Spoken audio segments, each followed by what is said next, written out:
थारैनो जोबोद गोजोननाय मोनदों। बर' सावथुन महरगिरि आफाद एबा बर' सिने आर्टिस्ट एस'सिएशन आरो गुसुङै बेखौ बिसा होननानै बुंदों। बिथांमोना गोदान मावफुं आफाद दाबाय आरो बे गोदान मावफुं आफादनो गोजाम मावफुं आफादा दिनै बिबान गथायदों आरो बेबो माने बड'लेण्डनि आसामनि गेजेराव थानाय माने समायना जायगा भैरबकुन्द'नि जि पिकनिक स्पट बेवहाय दिनैहाय बे हाबाफारिखौ लादों आरो बे हाबाफारियाव आं नुनो मोनबाय जे फैनानै बिसानि जेनोखि गोजाम आफादगिरि फुंखा महिलारि बिथां आरो लोगोसे गाहाय नेहाथारि गुरु पबित्र बर' बिथांमोना गोदान आफादगिरि जोंहा दीपक रामसियारि आरो लोगोसे हालब्रि बर' गाहाय नेहाथारि बिथांमोननो बिबानखौ होदों आरो बेवहाय दुलाराय माने आसामनिफ्राय खना खनला जायगानिफ्राय खोब माने बासि गेदेमा सुबुंफ्रा बेवहाय बाहागो लाफैदों आरो बे हाबाफारियाव जोंहा बिटिसिनि मानिजाथाव इएम प्रेस मुसाहारि बिथाङाबो गाहाय आलासि महरै बाहागो लादों। उदालगुरि जिल्ला बर' थुनलाइ आफादनि आंनिनो लोगो फतेन्द्र बसुमतारी बिथाङा बेवहाय फैदों आरो लोगोसे दुलाराय बर' फरायसा आफादनि उदालगुरि जिल्लानि आफादगिरि जोंहा कर्नेलिस दैमारि बिथाङाबो बाहागो लादों।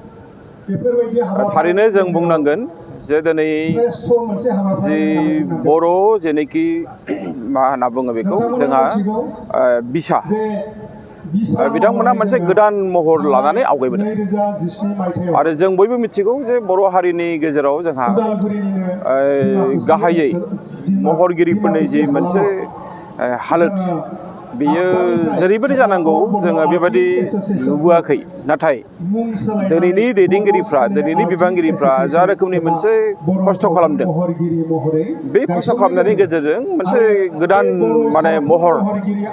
लानानै बर' हारिनि जिनोखि माखासे हारिमुनि जौगानाय बेखौ बिथांमोना लाबोदों। बिनि थाखाय जोङो बर' सावथुन महरगिरि आफादनि गासैबो बिबानगिरि आरो गासैबो बेवहाय बाहागो लानाय